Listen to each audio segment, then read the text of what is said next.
এ কারণে ইন্নাস সালাতা কানাত আলাল মুমিনিনা কিতাবাম মাওকুতা, ইন্নাস সালাতা কানাত আলাল মুমিনিনা কিতাবাম মাওকুতা।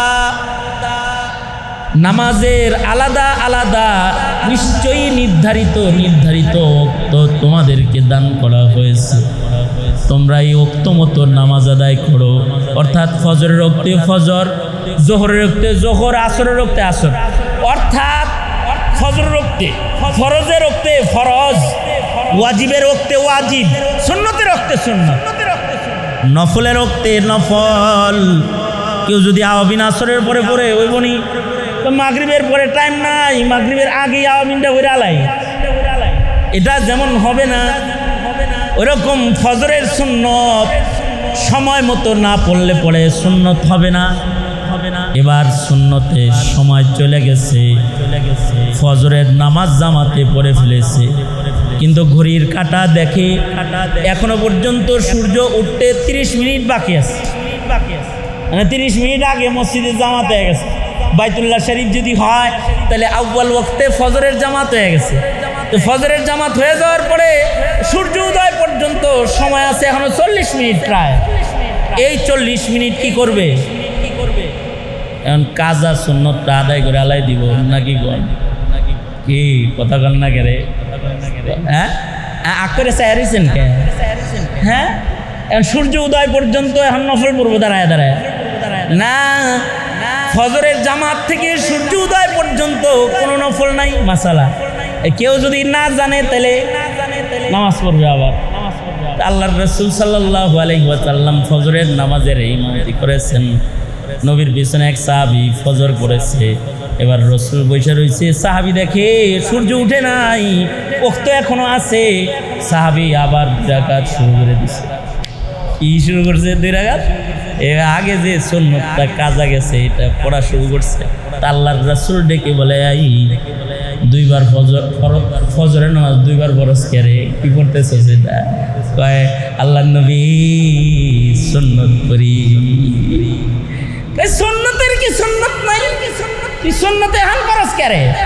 সুন্নতের তো সুন্নত আছে, সুন্নত তো ফরজের আগে আদায় করতে, এখন করতেছিস কি লেগে তুই? হ্যাঁ কোন ইমাম বলেন যদি পড়তেই চায় তাহলে সূর্য উদয়ের পরে ইশরাক যখন পড়বে ওই সময় পড়বে, তাও সুন্নতের সওয়াব পাইতো, ওটা নফলের সওয়াব পাবে। আল্লাহ যদি দেয় ভিন্ন কথা, দিল। তাছাড়া 2 রাকাত নামাজ সূর্য উদয়ের পরে যদি পড়ে, পয়লা 2 রাকাতে কি সওয়াব পাবে রাসূল তাও বলেছে। দ্বিতীয় 2 রাকাত যদি সূর্য উদয়ের পরে পড়ে তাইলে কি সওয়াব হবে নবীজি তাও বলেছে। নবীজি বলে প্রথম সূর্য উদয়ের পরে 2 রাকাত পড়বে ইশরাক, এটার দ্বারায় হজ উমরার সওয়াব দেওয়া হবে। সুবহানাল্লাহ, হজ উমরার সওয়াব দিব। এরপরে যদি আরো 2 রাকাত পড়ে তাহলে সারা দিনের সকল মুসিবত থেকে বাঁচানোর জিম্মা আল্লাহ তাআলা নিজে হয়ে যায়। জুমার নামাজ কেউ পড়ছে, পয়লা কাতারে পড়ছে, তো আল্লাহর রাসূল বলে উট কুরবানি করার সওয়াব দিয়ে দিব, উট সাদকা করার। দ্বিতীয় কাতারে কেউ পড়ছে, এরপরে যে আইছে সে গরু সাদকা করার সওয়াব পাওয়া যাবে। এরপরের কাতারে শামিল হইছে তো মুরগি সাদকা করার সওয়াব। এরপরে আইছে যত পিছনে পড়তেছে একই নামাজ, কিন্তু যত পিছনে পড়তেছে তত সওয়াব বাড়তেছে না কমতেছে? এ কারণে আবার সালাত ওয়াক্ত মতো যেমন আদায় করতে হয়, নামাজ ওরকম জামাতের সাথে আদায় করতে হয়। কেউ যদি মসজিদে জামাতে নামাজ আদায় করে 27 গুণ সওয়াব দান করা হয়। সুবহানাল্লাহ, তখন একই নামাজের সওয়াব হবে কত গুণ? আর যদি ঘরে পড়ে তাহলে হবে কত গুণ? 1 গুণ। এক সাহাবী সে ঘরে নামাজ পড়েছে, আইসা আবার আল্লাহর রাসূলের বলে, ও আল্লাহর নবী মসজিদে আইতে পারিনি, ঘরেই পড়ছি, তোমার তো সওয়াব মিস হয়েছে। আমি তো অসুবিধা নাই, একই নামাজ 7-8 বার পড়ছি। কয়বার পড়ছে? জামাত যেহেতু পায় না এর লেগে 7-8 বার পড়ছে। বলুন তো 7-8 বার পড়লে কি 27 গুণ সওয়াব হবে? এক নামাজ 2 বার নাই, জামাত ছুটে গেল, সওয়াব নাই। কেউ যদি মাসআলা না জানে তাহলে তার জামাত ছুটে যাবে, নেকি কমে যাবে। মাসআলা জানে তো জামাতে চলে আসবে। এক সাহাবী অসুস্থ বুড়া, আয়েশা বলে, আল্লাহর নবী, আমি জামাতে আসতে পারি না, বৃষ্টি হইলে পরে আমার ঘরের সামনে পানি জমা যায়, আমি কি করব? বুড়া মানুষ, আমি পানির ভেতর দিয়ে হেঁটে হেঁটে জামাতে আসতে পারি না। আল্লাহর রাসূল অসুস্থ রোগীর বেদনা বুঝলেন, বুঝে আল্লাহর রাসূল বলেন, ঠিক আছে যাও, আমি তোমার বাড়ি দেখতে আসবো। নবী আলাইহিস সালাতু ওয়াস সালাম এক সময় হাঁটতে হাঁটতে এই অসুস্থ বুড়া সাহাবীর বাড়ি গেলেন। বাড়ি যায় তার বাড়িটা দেখলেন, এই যে এই জায়গাটা নিচা, বৃষ্টি হলে এখানে পানি এসে যায় আর আমি জামাতে যাইতে পারি না।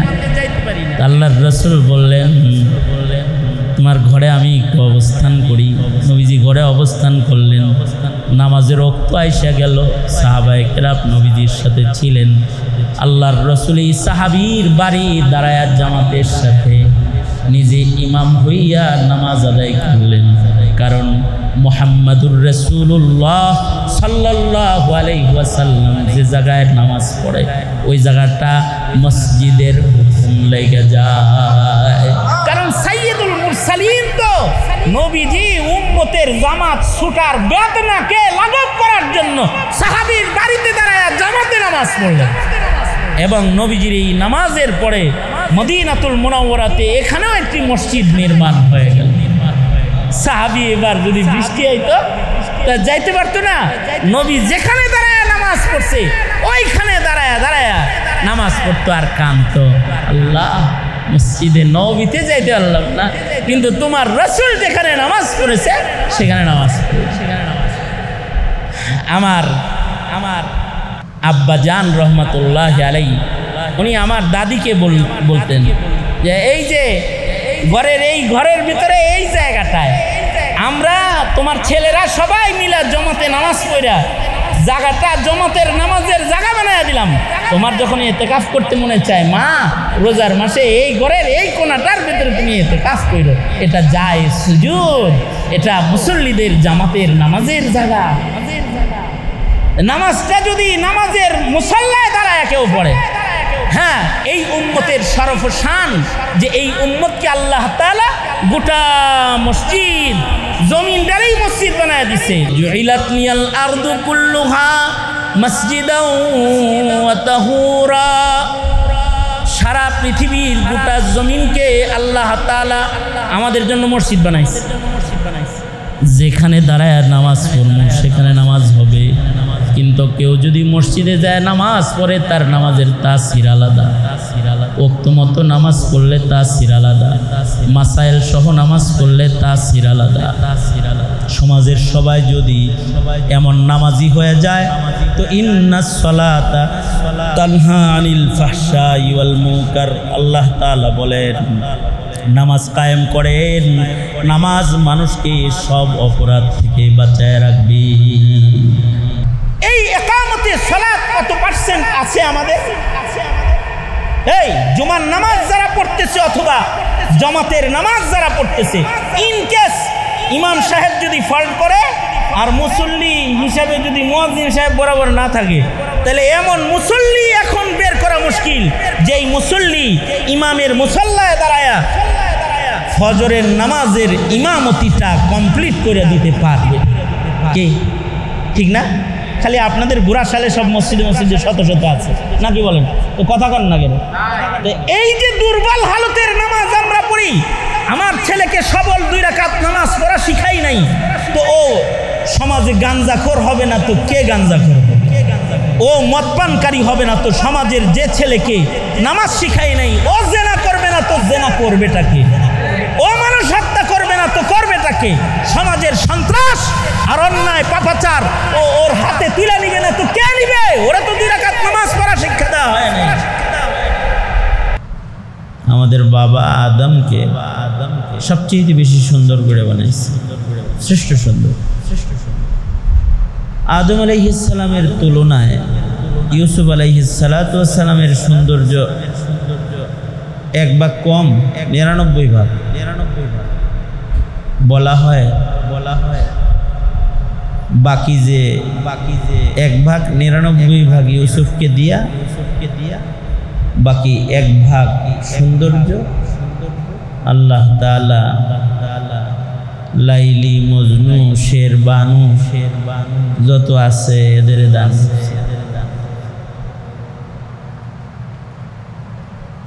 আর এই সকল প্রকারের হোসন, যেটা আদম নবীর হোসন, ইউসুফ নবীর হোসন, সকল মাখলুকাতের হোসন, এই সব হোসন সৌন্দর্যের মজমুআ আল্লাহ তাআলা আমার নবী মুহাম্মদুর রাসূলুল্লাহ সাল্লাল্লাহু আলাইহি ওয়াসাল্লামকে দান করেছেন। মানুষ সুন্দর, মানুষ শুধু দেখতে সুন্দর থাক, এটা আল্লাহর পছন্দ না। আল্লাহ পাক চান মানুষের সুরত যেমন সুন্দর, মানুষের সিরত সুন্দর হোক। এই কারণে আল্লাহ তাআলা সিরত সুন্দর করার জন্য মানুষকে কোরআন দান করেছে। জীবন্ত কোরআন, সর্বোত্তম সিরাত কোরআনওয়ালা নবীজিকে দান করেছে। আমাদের নবীজির সিরাত উত্তম সিরাত। ইন্নাকা লাআলা খুলুকিন আযীম। নবীজিকে আল্লাহ তাআলা সর্বোচ্চ সুন্দর সিরাত, সর্বোত্তম চরিত্র আমাদের নবীজিকে আল্লাহ তাআলা দান করেছে। নবীজি হলেন জীবন্ত কোরআন, আর মানুষের জন্য সিরাত হিসেবে লিখিত একটা আখলাক আল্লাহ দান করছেন। তার নাম হলো কোরআন। তার নাম কি? কিয়ামত পর্যন্ত যত মানুষ আসবে, সব মানুষ কোরআন দিয়া আল্লাহ পাকের কাছে সিরতওয়ালা মানুষ হিসেবে আল্লাহর কাছে নাম লেখা। তবে মানুষের দেহের সৌন্দর্য মানুষ দেখে, আল্লাহ মানুষের দেহের সৌন্দর্য দেখেন না। আল্লাহ মানুষের চরিত্রের সৌন্দর্য দেখেন। ইন্নাল্লাহা লা ইয়ানজুরু ইলা সুওয়ারিকুম ওয়ালাকিন ইয়ানজুরু ইলা কুলুবিকুম ওয়া আ'মালিকুম। নিশ্চয়ই আল্লাহ তাআলা মানুষের বাহ্যিক সৌন্দর্য এটা তাকায় দেখেন না। আল্লাহ তাআলা মানুষের আমল কেমন এটা দেখেন। আল্লাহ মানুষের কলব কেমন, চরিত্র কেমন এটা দেখেন। চরিত্র যে সুন্দর বানাবে, চরিত্র সুন্দর করার জন্য চারিত্রিক সকল দোষ ত্রুটি, রুহানি সকল বিমারি, এগুলো থেকে সুস্থতা কিভাবে আনবো আমরা? আমাদেরকে আল্লাহ তাআলা এক নাম্বার দৌলত দান করেছেন কোরআন। কোরআন দিয়া ব্যক্তি সুস্থ হবে, কোরআন দিয়া পরিবার সুস্থ হবে, কোরআন দিয়া সমাজ সুস্থ হবে, কোরআন দিয়া রাষ্ট্র সুস্থ হবে। সকল সুস্থতা এর ভিতরে আল্লাহ তাআলা রাখছে। ওয়ানুনাজ্জিলু মিনাল কুরআনি মা হুয়া শিফাআ ওয়ানুনাজ্জিলু মিনাল কুরআনি মা হুয়া শিফাআ ওয়া রাহমাতুল লিল মুমিনিন ওয়া লা ইয়াজিদুল যালিমিনা ইল্লা খাসারা। আল্লাহ পাক কোরআন শরীফের ভিতরে আমাদের সকল প্রকারের সুস্থতা দিয়েছেন এবং সকল প্রকারের ঔষধ দান করেছেন এবং সকল প্রকারের রহমত আল্লাহ তাআলা কোরআনকে ঘিরে বনি আদমকে দান করেছেন। কোরআন দিয়া মানুষের শুধু রূহ সুস্থ হয় না, কোরআন দিয়া মানুষের দেহ সুস্থ হয়। কেউ যদি অসুস্থ দেহ হয় তাহলে কোরআনে শিফা, কোরআনে কারীমের পয়লা সূরা, সূরা শিফা, পয়রা যদি দম করে, রুকিয়া করে, পানি খায়, তো আল্লাহ তাআলা সুস্থতা দান করে। সুবহানাল্লাহ। সাবে কামড় দিছে, সূরা ফাতিহা পড়ে দম করছে, ভালো হয়ে গেছে। জাদু টোনা করছে, জিসমানি ভাবে অসুস্থ হয়ে গেছে, ফালাক নাস নাজিল হয়েছে, এক একটা করে আয়াত পড়ছে, একটা করে গিট খুলছে, নিজের দেহের উপরে দম করছে, ভালো হয়ে গেছে। কোরআনের ভেতরে জিসমানি রোগেরও ঔষধ আছে কোরআন, আর রুহানি রোগের ঔষধ। গোটা কোরআনটাই মানুষের রুহানি রোগের ঔষধ। কোরআনে কারীম রূহের চিকিৎসা এত সূক্ষ্ম গতিতে করে, এত অলৌকিকভাবে করে যে কোরআন বুঝতেও হয় না, কোরআনের অর্থ বোঝা লাগে না। কোরআন যদি কেউ খালি শুনে, কোরআন মানুষের অসুস্থ হৃদয়কে সুস্থ করে। কোরআনে কারীম যদি খালি পড়া শুনে, তিলাওয়াত করতেছে আর আরেক দল শুনতেছে, বুঝে নাই, কিন্তু অর্থ বুঝে নাই, তর্জমা বুঝে নাই, অনুবাদ বুঝে নাই, কোরআন পড়া কানে যাইতেছে, তো তার ভিতর সুস্থ হইতে থাকে। এটা কোরআনে কারীমের ইজাজ, অলৌকিকত্ব। ওয়াইদা তুলিয়াত আলাইহিম আয়াতুহু যাদাতহুম ঈমানা। কোরআনে কারীম যখন তেলাওয়াত করা হয় তো ঈমান বেড়ে যায়। দেখি এটা কোরআনের অলৌকিকত্ব। এটা কোরআন মানুষের হৃদয়ে সুস্থ করতে থাকে, ঈমান বাড়তে থাকে, তেলাওয়াত শুনলেই বাড়তে থাকে। এ কারণে কোরআনে কারীমের তিলাওয়াত নবীজিরও এক নাম্বার জিম্মাদারি ছিল। নবীজিকে আল্লাহ তাআলা সমাজ সংস্কারে, অসুস্থ মানুষের চিকিৎসা কল্পে যে সকল কাজ দান করছেন, যাদের রূহ নষ্ট হয়ে গেছে, মূর্তি পূজা করে, খুন খারাপি করে, জেনা করে, ব্যভিচার করে, তাদের চিকিৎসা কিভাবে করবে? তো আল্লাহর রাসূলকে আল্লাহ তাআলা বলেন এক নাম্বার চিকিৎসা পদ্ধতি উতলু মা ওহিয়া ইলাইকা মিনাল কিতাব। আপনার উপরে যে কোরআন নাজিল হয়েছে এটা পড়তে থাকে। আপনি কোরআন পড়ুন, কোরআন তেলাওয়াত শোনান। কোরআনে কারীমের তিলাওয়াতের আওয়াজ কানে যাবে, তাতে সুস্থ হইতে থাকবে। আপনার উপরে অবতীর্ণ কিতাব আপনি তিলাওয়াত করুন। কোরআন তিলাওয়াত করলে রুহানি ভাবে উপকার হইতে থাকবে। কোরআনে কারীমের তিলাওয়াতের আওয়াজ কানে যাবে তো অসুস্থ জাতি সুস্থ হয়ে যাবে। এ কারণে কোরআনে কারীম ইমাম সাহেব জোরে করে পড়তে থাকে। আর কিরাআতুল ইমাম কিরাআতুল লিল মুসাল্লি, মুসল্লির পড়া লাগে না। মুসল্লি যদি ইমামের তেলাওয়াত শুনতে থাকে তো তার তিলাওয়াত শ্রবণের মাধ্যমেও তিলাওয়াত করার সওয়াব আল্লাহ তাআলা দিতে থাকে। আর শ্রবণ করার মাধ্যমে তার রুহানি ভাবে ঈমান বাড়তে থাকে। সুবহানাল্লাহ। এমনকি বাতেনি ভাবেও ফায়দা হইতে থাকে। কেউ কোরআন পড়তেছে মনে মনে, আপনি শুনেনও না, বয়ে রইছেন। যেখানে কোরআন পড়া হইতেছে সেখানে বসে থাকলেও ফায়দা হইতে থাকে। যদি মনে মনেও পড়ে, আস্তে আস্তেও পড়ে, তাও উপকার হইতে থাকবে। এ কারণেই যে সকল নামাজের ভেতরে জেহরি কেরাত নাই, ইমাম সাহেব খুফিয়া কেরাত আস্তে আস্তে কোরআন পড়ে, তখনও মুসল্লির কি করতে হয়? ইমাম সাহেব তিলাওয়াত করে, মুসল্লির নীরব নামাজে দাঁড়ায় থাকতে হয়। ইমাম পড়লে মুসল্লির পড়া হয়ে যায়। সুবহানাল্লাহ।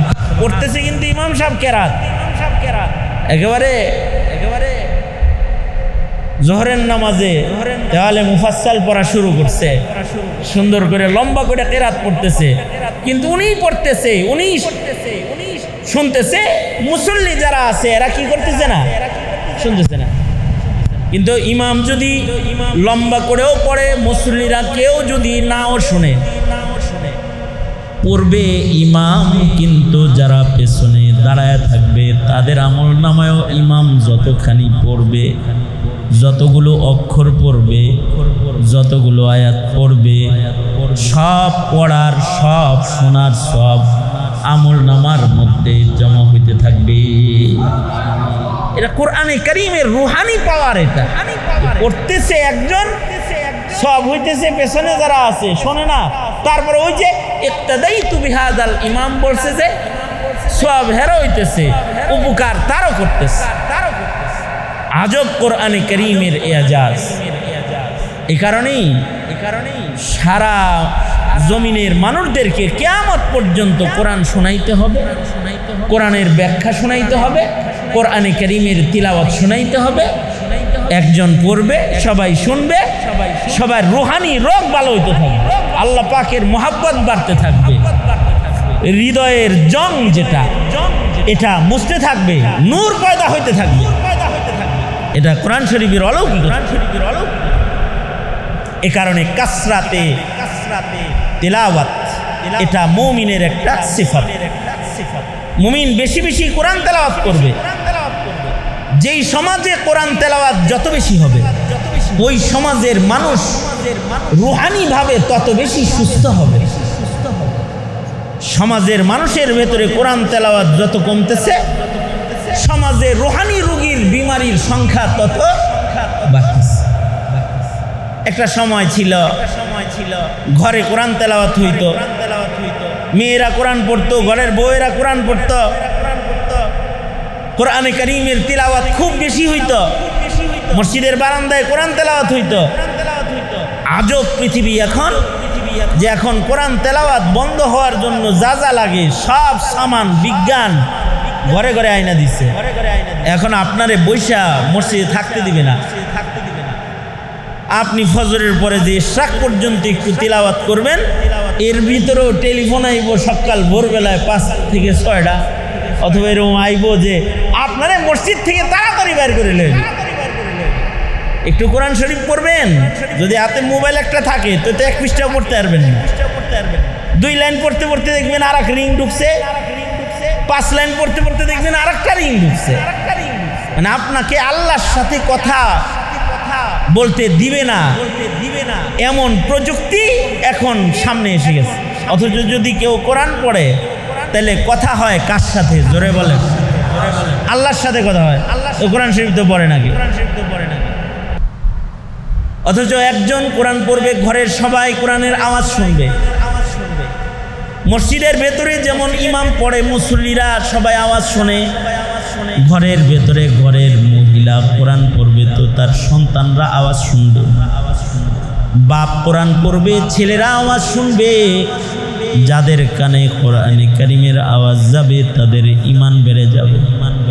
ইযা তুলিয়াত আলাইহিম আয়াতুহু যাদাতহুম ঈমানা। এখন তো আর ঈমান বাড়ানো হয় না কোরআন দিয়া, বিধায়ী ঈমান জন্মের সময় যা থাকে এমএ পাস করার পরে ওইটা থাকে না।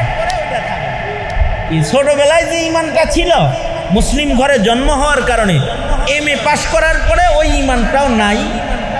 ছোটবেলায় ছিল মুমিন আর এমএ পাস করে হয়েছে নাস্তিক, বেঈমান, মুরতাদ। কারণ ওর ঈমান বাড়ানোর কোনো মেহনত হয় নাই। ঈমান খালি কি হয়েছে? ডাউন পজিশন, কমছে, কমতে কমতে নাস্তিক হয়ে গেছে, ঈমান শূন্য হয়ে গেছে। অথচ কোরআনে কারীম যদি কোনো কাফেররেও শোনান যায়, কাফেররা কোরআন শুনতো না। নবীজি যখন কোরআন পড়তেন তখন কাফেররা কানের ভিতরে উঙ্গুলি দিয়ে রাখতো, যেন এটা ওদের সংসদীয় আইন ছিল যে মুহাম্মদ তিলাওয়াত করলে শুনবা না।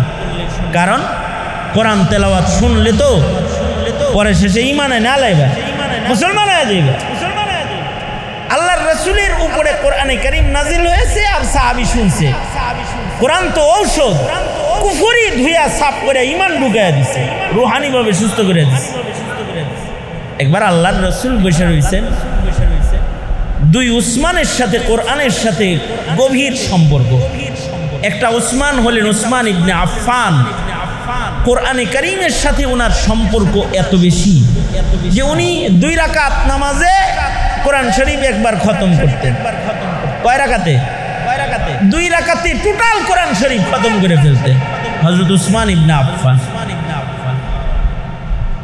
এত বেশি কোরআন পড়তেন যে উনি যখন শাহাদাত বরণ করেছেন তখনও কোরআন মজিদই পড়তেছিলেন। ওনার গলা কাটছে তো ওনার রক্ত কোরআন শরীফের পাতার উপরে পড়ছে। এ কারণে উসমান শহীদের শাহাদাতের সাক্ষী আল্লাহর কোরআন হাসরে দাঁড়ায়া দিয়ে দিবে। ওনার রক্তটাই কোরআনের উপরে পড়ছে, কোরআন শরীফ ওনার শাহাদাতের সাক্ষী দিবে। এক উসমান। আর একটা ওসমান হলো ওসমান ইবনে মাজউন, এক আর আলোচিত ওসমান, যিনি কোরআন নাজিল হইছে আর কোরআন শুইনা মুসলমান হয়ে গেছে। আল্লাহর রাসূল বসে রইছেন, কোরআনে কারীমের একটা আয়াত হযরত জিবরাইল নিয়ে আসছে, নাজিল হইছে, উনি এটা দেখছেন যে নাজিল হইতাছে। কারণ কোরআন যখন নাজিল হইতো এটা তো ভারী জিনিস, নবীজির কাছে ওহী যখন আসতো কপাল ঘামতো, নবীজির লাল বর্ণের হয়ে যেতেন, এক এক সময় এক এক ধরনের কাইফিয়াত হইতো। তো যখন কোরআন নাজিল হইছে বোঝা যাইতেছে যে কিছু নাজিল হইতাছে। হযরত ওসমান ইবনে মাজউন উনি সামনে বসা, উনি বললেন কি নাজিল হইছে আপনার উপরে, আমি এটা শুনতে চাই। আল্লাহর রাসূল বললেন কোরআন শরীফের একটা আয়াত নাজিল হইছে। তো উনি বললেন আমার সামনে যেটা নাজিল হইছে এটা আমি সবার আগে শুনবো। তো আল্লাহর রাসূল ওনাকে আয়াত তেলাওয়াত করে শোনাইলেন। কোরআন শরীফের রূহানি শক্তি এত বেশি যে শোনার সাথে সাথে ওনার হৃদয়ের কুফর ঝরে গেল, উনি নবীজির হাতে হাত রেখে কালেমা পড়ে মুসলমান। এ কারণে আপনি কোরআন শরীফ পড়বেন, আপনার ছেলে কোরআন শুনবে, আপনার মাসুম বাচ্চা কোরআন শুনবে, আপনার মাসুম মেয়েটা আপনার তেলাওয়াত শুনবে, আপনার বিবেকে কোরআন পড়তে বলবেন, সন্তানদের কানে কোরআনে কারীমের আওয়াজ যাবে। উতলু মা উহিয়া ইলাইকা মিনাল কিতাব। রাসূলের প্রতি নির্দেশ হলো কোরআন পড়ুন, কারণ কোরআন এটা শিফা, এটার আওয়াজ কানে গেলেও মানুষের ঈমান বাড়ে, এটা উম্মতকে সুস্থ করতে থাকে, উম্মতের হৃদয়কে ভালো করতে থাকে।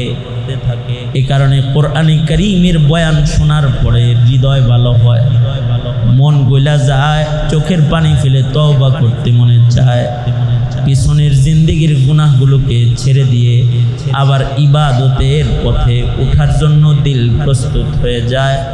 কারণ কোরআন শুনলে, কোরআন তো ঔষধ, এটা মানুষকে আখলাক সুন্দর বানাইতে থাকে, মানুষের রূহকে পবিত্র করতে থাকে, মানুষের ঈমান বাড়াইতে থাকে। এ কারণে নিজেরা কোরআন পড়া, ঘরের ভেতরে কোরআন শরীফের তিলাওয়াত জারি করা। দ্বিতীয় নম্বর কাজ সুস্থতার জন্য। মানুষ যখন গুনাহ করে, রূহানি অসুস্থতার কারণে মানুষ গুনাহ করে। মানুষের গুনাহ কি জন্য হয়? রূহ অসুস্থ হয়ে গেলে মানুষের গুনাহ হয়। আর রূহ যাতে সুস্থ হয়, তাদের দ্বারাই গুনাহ হয় না, তাদের দ্বারা ইবাদত হয়। রূহানি সুস্থতার জন্য কোরআনে কারীম যেমন কার্যকরী, রূহানি সুস্থতার জন্য নামাজ এরকম কার্যকরী। সমাজের মানুষদেরকে যদি নামাজ পড়ান যায় তাহলে এরা সুস্থ হয়ে যায়।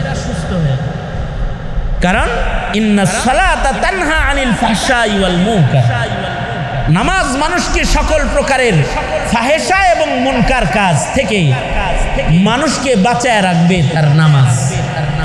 কিন্তু শর্ত আছে, শর্ত হলো নামাজটা ইকামতে সালাত হইতে হবে। ইকামতে সালাত কাকে বলা হয়? ইকামতে সালাত বলা হয় নামাজকে নামাজের তরিকায় পড়া, মাসাইল ঠিক করে নামাজ পড়া, মাসাইল ঠিক করে নামাজ পড়া, আন্দাজি মন্দাজি নামাজ না। নামাজের মাসাইল গুরুত্বপূর্ণ, মাসালা ঠিক করে নামাজ পড়বে। একটা সুন্নতের খেলাফ যেন না হয়, একটা মুস্তাহাব যেন খেলাফ না হয়। নামাজকে মাসালা সহ পড়বে। মাসালা ও সুনান, মাসাইল এবং সুনান এগুলো খেয়াল করে যদি নামাজ পড়ে তাহলে ইকামতে সালাত হবে। যার নামাজের মধ্যে সুন্নত নাই, যার নামাজের ভেতরে মাসাইল নাই, তার নামাজ আবার তাকে গুনাহ থেকে বাঁচাবেন। কেউ নামাজ পড়ছে তার ওযুই ঠিক হয় নাই, নামাজ পড়ছে তার শরীর পাক না, কাপড় পাক না, নামাজের জায়গা পাক না, মাসালা ঠিক নাই, তার নামাজ তাকে উপকার করবেন। নামাজ উপকার করবে কখন? নামাজের ইকামত হবে যখন, নামাজকে ইকামতে সালাত কিভাবে করবে? এক নাম্বার, ইকামতে সালাত করার জন্য মাসায়েলে সালাতকে জব্দ করবে, নামাজের মাসালা শিখবে। বাপ মাই নামাজের মাসালা জানে না, ছেলে সন্তান জানবো কোথা থেকে? বড় ভাই নামাজের মাসালা জানে না, ছোট ভাই জানবো কোথা থেকে? সমাজের চেয়ারম্যান নামাজের মাসালা জানে না, তার ভোটার মাসালা জানবে কিভাবে? নামাজের মাসাইল তো এত সহজ মাসাইল না। নামাজ তো সর্বোত্তম ইবাদত, এক নাম্বার ইবাদত। শরীয়তে ইসলামে নামাজের কথাই সর্বপ্রথম আল্লাহ তাআলা হাসরে জিজ্ঞাসা করবে। আউয়ালু মা ইউহাসাবু বিহিল আবদু ইয়াউমাল কিয়ামাতি সালাহ। নামাজ কেমনে পড়ছে, নামাজ পড়ছে কি না, কিভাবে পড়ছে, পড়লে পড়ে হাসরে দেখাইতে হবে। এই নামাজের হিসাব সবার আগে হবে। যার নামাজের হিসাব আসানের সাথে যে উত্তীর্ণ হয়ে যাবে, তার বাকি হিসাব সহজ হয়ে যাবে। নামাজের হিসাবে যে ধরা খায় যাবে, সে বাকি হিসাবেও ধরা খায় যাবে। কারণে নামাজকে বড় মাসাইল শিখার নামাজ পড়তে হয়। কেউ যদি মাসআলা না জানে, আর যদি আসরের নামাজের পরে নফল পড়া শুরু করে মাগরিব পর্যন্ত মাসাইল না জানার কারণে তার নামাজের দ্বারায় তার কোনো উপকার হবে না, না কোনো নেকি হবে, না তার কোনো উপকার হবে। আসর থেকে মাগরিব কোনো নফল নামাজ আছে? মাসাইলের খেলাফ করলো যে হুজুর কইছে না পড়তে, হুজুরের কথায় নামাজ পড়ুন নাকি বেটা? আসর থেকে মাগরিব পর্যন্ত পুরা নফল নামাজ পড়ছে, মাসালা মাফিক পড়ছে না মাসালা খেলাফ করছে? মাসালার সওয়াব হইব তো, নেকি হইব তো। ফরজ নামাজি ইমাম সাহেব দাঁড়ায় গেছে, ইমাম সাহেব ফরজ শুরু করছে, ইকামত শুরু হয়ে গেছে। হ্যাঁ ঘড়ি মনে করেন নষ্ট, হ্যাঁ ঘড়িতে বাজে 20, 8:20, আর মসজিদের ঘড়িতে বাজে 8:30। হে তো মসজিদে ঢুইকাই, হে হের ঘড়ি দেখছে, মসজিদের ঘড়ি দেখে নাই, দাঁড়ায় পড়ছে। ঘড়িতে বাজে কত? হ্যাঁ 8:20 বাজে না হের ঘড়িতে, মসজিদের ঘড়িতে দেখে নাই। ইমাম সাহেব যে নামাজে দাঁড়াইছে, এটা কি হ্যাঁ রাতের ঘড়ি দেখে দাঁড়াইছে না মসজিদের ঘড়ি দেখে দাঁড়াইছে? হ্যাঁ মসজিদের ঘড়ি দেখে। এবার ইমাম সাহেব তো নামাজে দাঁড়ায় গেছে, ইকামত শুরু হয়ে গেছে। এবার বলুন মাসালা কি? ফরজ নামাজও চলবে, হের সুন্নতে চলবে না? কে সুন্নত চলবে তার? ইমাম সাহেব ইকামত চলতেছে, হে আয়া সুন্নতের নিয়ত করছে, সুন্নত পড়তেছে। যখন ইমাম নামাজের জন্য দাঁড়ায় যায়, তখন সকল সুন্নত ও নফল ক্যান্সেল হয়ে যায়। এবার সুন্নত নফল নামাজের চাইতে জামাতের গুরুত্ব বেশি। এই মাসালা যদি কারোর না জানা থাকে, ওই ইমাম একদিক দিয়ে ফরজ পড়বো, ও আর এক দিক দিয়ে কি পড়বো? কথা কান না গে, ও আর এক দিক দিয়ে সুন্নত পড়তে থাকবে। কিছু বেরঙ্গা মুসল্লি আছে দেখবেন, ইমাম সাহেব খতিব সাহেব জুমার দিনের আলাদা আর একটা মাসালা হলো, জুমার দিনে যদি খতিব মিম্বরে চলে আসে, তো হাদিসে আছে খতিব মিম্বরে আসবে তো সবার নফল ক্যান্সেল হয়ে গেল। এবার খতিবের বয়ান শোনা, খুতবা শোনা ওয়াজিব। খুতবা শুনতে হবে, একদিক দিয়ে খুতবা চলতেছে আর আরেক দিক দিয়ে হে দুখুলুল মসজিদ পড়তেছে, তাহিয়াতুল ওযু পড়তেছে। হইব তো? মাসাইল না জানার কারণে নামাজ পড়তেছে। কেউ কেউ নামাজ পড়তেছে, ফরজ নামাজ চলতেছে, আর এর দ্বিতীয় রাকাতেও নামাজে অন্যরা দাঁড়াইছে, এনে দাঁড়াই ফজরের সুন্নত আদায় করতেছে। হ্যাঁ একটা নামাজ সুন্নত, ফজরের সুন্নত, এটাকে হাদিসের কোনো কোনো বর্ণনায় এটাকে সুন্নত বলে না। ফজরের 2 রাকাত সুন্নত যেটা, এটা মুআক্কাদা, এটা ওয়াজিব। কোনো বর্ণনায় বলে এটা ওয়াজিব, সুন্নতটা ওয়াজিব। তাহলে এই ওয়াজিবটা কত সময় পর্যন্ত আদায় করা যাবে? কেউ বলে ইমাম জামাতে দাঁড়ানোর আগে, এটা পড়তে হবে। আর কেউ বলে কম আজ কম, যদি ফকিহদের কেউ কেউ বলে যে দ্বিতীয় রাকাতের রুকু পাওয়ার নিশ্চয়তা যদি মুসল্লির হৃদয়ে থাকে, সেক্ষেত্রে সংক্ষেপে 2 রাকাত সুন্নত পড়তে পারবে। আর যদি এই ভয় হয় যে আমি সুন্নতে দাঁড়াইলে 2 রাকাত শুদ্ধা যাইবে, 2 রাকাত শুদ্ধা যদি চলে যায়, সেই ক্ষেত্রে মাসালা হলো সে সুন্নতকে বাদ দিয়েই ফজর জামাতের সাথে ইমামের পিছনে আদায় করবে। তাও কোথায় আদায় করবে? কাতারের ভিতরে দাঁড়ায়া? আরে হেনে নামাজ হইতেছে, ফরজ নামাজ, মধ্যখানে দাঁড়ায়া সুন্নত পড়তেছে, নামাজই হবে না। কোথায় নামাজ পড়বে? হাদিসে আছে আলা বাবিল মসজিদ, ইনদা বাবিল মসজিদ, মসজিদের দরজায় অথবা বারান্দায় এক কোণায় দাঁড়ায়া 2 রাকাত সুন্নত আদায় করে। ফরজ নামাজের আহমিয়ত বুঝো না? তাহিয়াতুল ওযু আর দুখুলুল মসজিদ নিয়ে মারামারি করো মসজিদের ভিতরে আয়া। হ্যাঁ খবিস, তুই তো মাসআলাই জানিস না যে কখন ফরজ পড়তে হবে আর কখন ওয়াজিব পড়তে হবে, কখন সুন্নত পড়তে হবে। সুন্নত তো সুন্নত সময়ে পড়তে হয়। সুন্নতের সময় যখন অতিক্রম করে চলে যায়, সুন্নতের হুকুম ক্যান্সেল হয়ে সুন্নতটা তখন নফলে পরিণত হয়ে যায়। জোহরের নামাজের আগে সুন্নত ছিল 4 রাকাত, কিন্তু ওয়াক্ত চলে গেছে গা, তখন ফরজ পড়ে ফেলেছে। এবার কি সুন্নত আছে না নফল হয়ে গেছে? নফল হয়ে গেছে। এ কারণে ইন্নাস সালাতা কানাত আলাল মুমিনিনা কিতাবাম মাওকুতা, ইন্নাস সালাতা কানাত আলাল মুমিনিনা কিতাবাম মাওকুতা। নামাজের আলাদা আলাদা নিশ্চয়ই নির্ধারিত তো তোমাদেরকে দান করা হয়েছে। তোমরা এই ওক্ত মতো নামাজ আদায় করো, অর্থাৎ ফজরের ওক্তে ফজর, জোহরের ওক্তে জোহর, আসরের ওক্তে আসর। অর্থাৎ ফজরের ওক্তে ফরজের ওক্তে ফরজ, ওয়াজিবের ওক্তে ওয়াজিব, সুন্নতের ওক্তে সুন্নত, নফলের ওক্তে নফল। কেউ যদি আওয়াবিন আসরের পরে পড়ে ওই বনি তো মাগরিবের পরে টাইম নাই, মাগরিবের আগে আওয়াবিনটা ওই আলাই, এটা যেমন হবে না, ওরকম ফজরের সুন্নত সময় মতো না পড়লে পরে সুন্নত হবে না। এবার সুন্নতের সময় চলে গেছে, ফজরের নামাজ জামাতে পড়ে ফেলেছে, কিন্তু ঘড়ির কাঁটা দেখে এখনো পর্যন্ত সূর্য উঠতে 30 মিনিট বাকি আছে, মানে 30 মিনিট আগে মসজিদে জামাত হয়ে গেছে। বাইতুল্লাহ শরীফ যদি হয় তাহলে আউয়াল ওয়াক্তে ফজরের জামাত হয়ে গেছে। তো ফজরের জামাত হয়ে যাওয়ার পরে সূর্য উদয় পর্যন্ত সময় আছে এখনো 40 মিনিট প্রায়। এই 40 মিনিট কি করবে? এখন কাজা সুন্নতটা আদায় করে আলাই দিব নাকি? কি কথা কন না কেরে? হ্যাঁ আকরে সায়ারিছেন কে?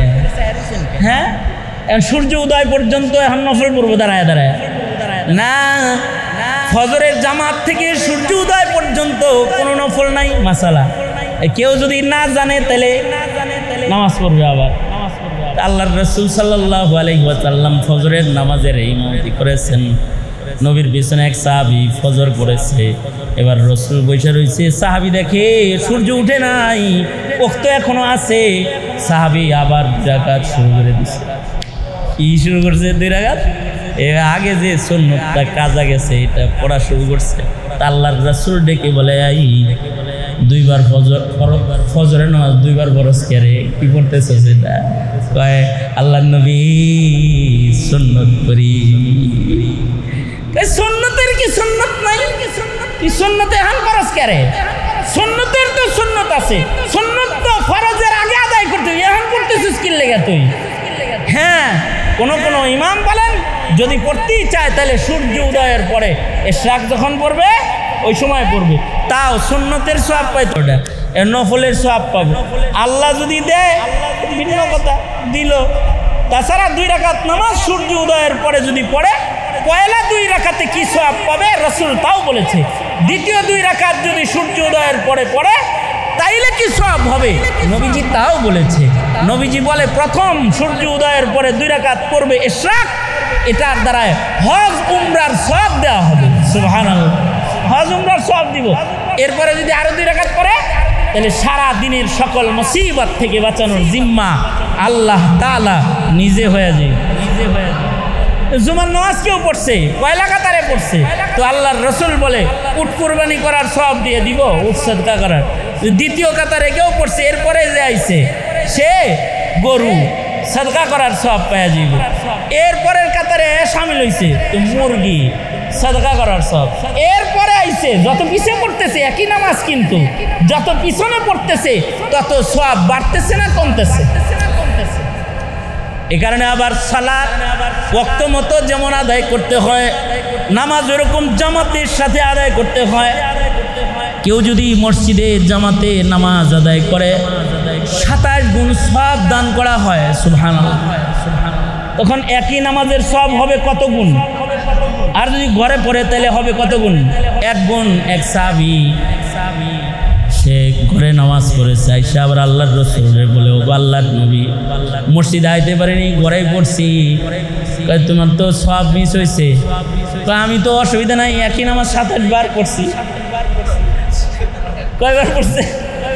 জামাত যেহেতু পায় না এর লেগে 7-8 বার পড়ছে। বলুন তো 7-8 বার পড়লে কি 27 গুণ সওয়াব হবে? এক নামাজ 2 বার নাই, জামাত ছুটে গেল, সওয়াব নাই। কেউ যদি মাসআলা না জানে তাহলে তার জামাত ছুটে যাবে, নেকি কমে যাবে। মাসআলা জানে তো জামাতে চলে আসবে।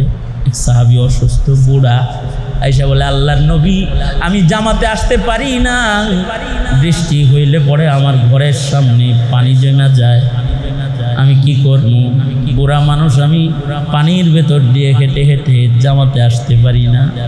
আল্লাহর রাসূল অসুস্থ রোগীর বেদনা বুঝলেন, বুঝে আল্লাহর রাসূল বলেন, ঠিক আছে যাও, আমি তোমার বাড়ি দেখতে আসবো। নবী আলাইহিস সালাতু ওয়াস সালাম এক সময় হাঁটতে হাঁটতে এই অসুস্থ বুড়া সাহাবীর বাড়ি গেলেন। বাড়ি যায় তার বাড়িটা দেখলেন, এই যে এই জায়গাটা নিচা, বৃষ্টি হলে এখানে পানি এসে যায়, আর আমি জামাতে যাইতে পারি না। আল্লাহর রাসূল বললেন, তোমার ঘরে আমি একটু অবস্থান করি। নবীজি ঘরে অবস্থান করলেন। নামাজের ওয়াক্ত আইসা গেল, সাহাবায়ে কেরাম নবীজির সাথে ছিলেন। আল্লাহর রাসূল এই সাহাবীর বাড়ি দাঁড়ায়া জামাতের সাথে নিজে ইমাম হইয়া নামাজ আদায় করলেন। কারণ মুহাম্মাদুর রাসূলুল্লাহ সাল্লাল্লাহু আলাইহি ওয়াসাল্লাম যে জায়গায় নামাজ পড়ে ওই জায়গাটা মসজিদের হুকুম লেগে যায়। কারণ সাইয়্যিদুল মুরসালিন তো নবীজি উম্মতের জামাত ছুটার বেদনাকে লাঘব করার জন্য সাহাবীর বাড়িতে দাঁড়ায়া জামাতে নামাজ পড়লেন। এবং নবীজির এই নামাজের পরে মদিনাতুল মুনাওয়ারাতে এখানেও একটি মসজিদ নির্মাণ হয়ে গেল। সাহাবী এবার যদি বৃষ্টি হইতো তা যাইতে পারতো না। নবী যেখানে দাঁড়ায় নামাজ পড়ছে ওইখানে দাঁড়ায়া দাঁড়ায়া নামাজ পড়তো আর কাঁদতো, আল্লাহ মসজিদে নববীতে যাইতে পারলাম না, কিন্তু তোমার রাসূল যেখানে নামাজ পড়েছে সেখানে নামাজ পড়েছে। আমার আব্বা জান রহমাতুল্লাহ আলাইহি উনি আমার দাদিকে বলতেন যে এই যে ঘরের ভিতরে এই জায়গাটায় আমরা তোমার ছেলেরা সবাই মিলে জমাতে নামাজ পড়া জায়গাটা জমাতের নামাজের জায়গা বানায় দিলাম। তোমার যখন ইতিকাফ করতে মনে চায় মা রোজার মাসে এই ঘরের এই কোণাটার ভিতরে তুমি ইতিকাফ করো, এটা জায়েজ সুজুদ, এটা মুসল্লিদের জামাতের নামাজের জায়গা। নামাজটা যদি নামাজের মুসাল্লায় দাঁড়ায় কেউ পড়ে, হ্যাঁ এই উম্মতের শরফ শান যে এই উম্মতকে আল্লাহ তাআলা গোটা মসজিদ জমিনটারই মসজিদ বানায় দিছে। জুইলাত লিয়াল আরদু কুল্লুহা মসজিদাও ওয়া তাহুরা, সারা পৃথিবীর গোটা জমিনকে আল্লাহ তাআলা আমাদের জন্য মসজিদ বানাইছে। যেখানে দাঁড়ায় নামাজ পড়ব সেখানে নামাজ হবে, কিন্তু কেউ যদি মসজিদে যায় নামাজ পড়ে তার নামাজের তাসির আলাদা। ওয়াক্ত মতো নামাজ পড়লে তাসির আলাদা, মাসাইল সহ নামাজ পড়লে তাসির আলাদা। সমাজের সবাই যদি এমন নামাজি হয়ে যায় তো ইন্নাস সালাতা তানহা আনিল ফাহশাই ওয়াল মুনকার, আল্লাহ তাআলা বলেন নামাজ কায়েম করেন। নামাজ মানুষকে সব অপরাধ থেকে বাঁচায় রাখবে। এই ইকামতে সালাত কত পার্সেন্ট আছে আমাদের? এই জুমার নামাজ যারা পড়তেছে অথবা জামাতের নামাজ যারা পড়তেছে, ইন কেস ইমাম সাহেব যদি ফল্ট করে আর মুসল্লি হিসাবে যদি মুয়াজ্জিন সাহেব বরাবর না থাকে, তাহলে এমন মুসল্লি এখন বের করা মুশকিল যেই মুসল্লি ইমামের মুসল্লায় দাঁড়ায়া ফজরের নামাজের ইমামতিটা কমপ্লিট করে দিতে পারবে কে? ঠিক না? খালি আপনাদের গুড়াশালে সব মসজিদে মসজিদে শত শত আছে নাকি বলেন? তো কথা কন না কেন? এই যে দুর্বল হালতের নামাজ আমরা পড়ি, আমার ছেলেকে সবল 2 রাকাত নামাজ পড়া শিখাই নাই, তো ও সমাজে গাঞ্জাখোর হবে না তো কে গাঞ্জাখোর হবে? ও মদপানকারী হবে না তো সমাজের যে ছেলেকে নামাজ শিখাই নাই ও জেনা করবে না তো জেনা করবেটাকে? ও মানুষ হত্যা করবে না তো করবেটাকে? সমাজের সন্ত্রাস আর অন্যায় পাপাচার ও ওর হাতে তুলে নিবে না তো কে নিবে? ওরা তো 2 রাকাত নামাজ পড়া শিক্ষা দেওয়া হয় না। এই খানকা, এই মেহনত, এই নসিহা, এর উদ্দেশ্য কি? সমাজের ঘরে ঘরে প্রত্যেকটা মানুষকে নামাজি হিসেবে গড়ে তোলা। এই দাওয়াত তাবলীগ ঘুরে বেড়ায়, ঘরে ঘরে যায়, একজন একজন করে বের করে নিয়ে আসে। মাকসাদটা কি? উদ্দেশ্য কি? ঘরে ঘরে প্রতিটা মুসলিম নর ও নারীকে নামাজি হিসেবে গড়ে তুলি। কারণ নামাজির সংখ্যা যত হবে সুস্থ মানুষের সংখ্যা তত হবে। আর নামাজ যত কমবে অসুস্থতা তত বাড়বে। এ কারণে সমাজের মানুষের নামাজকে বিশুদ্ধ নামাজ পড়াটাকে তালিম দিতে হবে। বিশুদ্ধ নামাজ যেন সবাই পড়তে পারে। আপনারা এক একজন ঘরের কর্তা এখানে আছেন, আকিমিস সালাহ, আপনি আপনার ঘরে নামাজকে কায়েম করুন। উতলু মা উহিয়া ইলাইকা মিনাল কিতাব, আপনার ঘরের প্রতিটি সদস্যকে কোরআন পড়া শিখান আর তাদের জিকির করা শিখান। সকাল সন্ধ্যা তারা জপুক আল্লাহ আল্লাহ আল্লাহ আল্লাহ আল্লাহ, জিকির করবে। জিকির করলে ফায়দা কি হবে?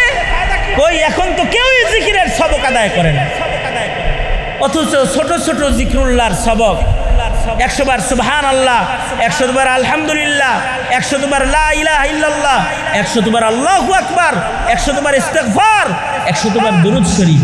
10 মিনিট সময় লাগবে মাত্র করতে। যদি কেউ করে লাভ হবে কি?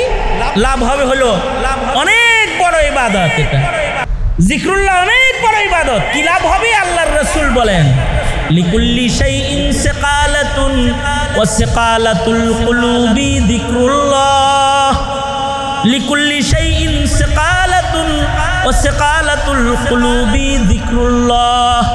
আল্লাহর রাসূল বলেন সব কিছু পরিষ্কার করার একটা যন্ত্র আছে, রেত আছে। আল্লাহর রাসূল বলেন মানব হৃদয় এটা পরিচ্ছন্ন পরিষ্কার করতে চাও, কলবকে সাফ করতে চাও, তাহলে এটার রেত হলো জিকির। বেশি বেশি জিকির করবা, তাহলে সমাজে এই 3 জিনিস যদি চালু করা যায় সমাজের মানুষ সুস্থ মানুষ হবে। 1 নাম্বার তিলাওয়াতুল কোরআন, 2 নাম্বার ইকামতে সালাত, 3 নাম্বার যিকরুল্লাহ। কয়টা আমল? বলেন কয়টা আমল? তিলাওয়াতুল কোরআন, ইকামতে সালাত, বিশুদ্ধ নামাজি, মন করে নামাজি না, আন্দাজে মান্দাজে নামাজ পড়েন না নামাজি না, মাসাইল সারা নামাজি না, মাসালাওয়ালা নামাজি। 2 রাকাত নামাজ ইমামের সামনে বসে ইমামকে বসায় রেখা পয়রা জোরে জোরে শোনাইবেন যে দেখেন তো আমার নামাজ হয়। নামাজের প্রতিটা মাসাইল জেনে বুঝে তারপরে নামাজ ঠিক করতে চান, যান একটা চিল্লা লাগান, একজন আল্লাহওয়ালার কাছে বসেন, তার সান্নিধ্যে কিছু কথা শোনেন, তার কাছ থেকে কিছু সবক নেন, নিয়ে নিজেকে পাল্টান, নিজেদের হৃদয়ের চিকিৎসা করেন। এই কালবি অসুস্থতা যতক্ষণ পর্যন্ত না দূর না হবে, চামড়া সুন্দর দিয়া আল্লাহ পাকের কাছে সৌন্দর্যের আসন দখল করা যাবে না। ওই স্বামীর কাছে ওই বউয়ের কোনো দাম নাই যার চামড়া সুন্দর কিন্তু রাত্রিবেলায় ঘরে তালাশ করে পাওয়া যায়। ওই বান্দাটারও আল্লাহর কাছে কোনো দাম নাই, দেখতে শুনতে টিপটপ চিকচাক ঝিকঝাক ডিজিটাল, কিন্তু ইমানদারি বলতে কিছু নাই। দিনদারি, দিয়ানতদারি, আমানতদারি বলতে কিছু নাই। খালি চকচকা হইলেই হয় না। এই দিয়ানতদারি, আমানতদারি, ইমানদারি এটা তো হৃদয়ের জিনিস। এটা যখন হারায়া যায় তখন আল্লাহর কাছে যেমন দাম থাকে না, এইটা হারায়া গেলে জনতার কাছেও দাম থাকে না। হাসিনার দাম কারোর কাছে নাই, পালায়া গেছে। অবার্তা কিসের? ডিজিটাল তো ছিল, চকচকা ছিল, জকজকা ছিল। অভাবটা হলো হৃদয়ের সৌন্দর্যের অভাব, আখলাকের অভাব, ইবাদতের অভাব, ইনসাফের অভাব, নীতি নৈতিকতার অভাব। এই নীতি নৈতিকতার অভাব দূর করার জন্য কয় ইবাদত? জোরে বলেন, কয় ইবাদত? এক নাম্বার কি বললাম? তিলাওয়াতুল কোরআন। মাদ্রাসা তিলাওয়াতুল কোরআনের মার্কাজ। এই মাদ্রাসার দ্বারা সমাজের মানুষের তিলাওয়াতুল কোরআন হেফাজত হবে। নামাজের মার্কাজ। এই মাদ্রাসার ছেলেরাই প্রতিটা মসজিদের ইমাম এবং মসজিদের খতিব হবে, সমাজের মানুষের নামাজের ইমামতি করবে। এরাই মানুষকে আল্লাহর স্মরণ করাবে, নসিহার মাধ্যমে, তরবিয়তের মাধ্যমে মানুষকে আল্লাহর স্মরণ করাবে।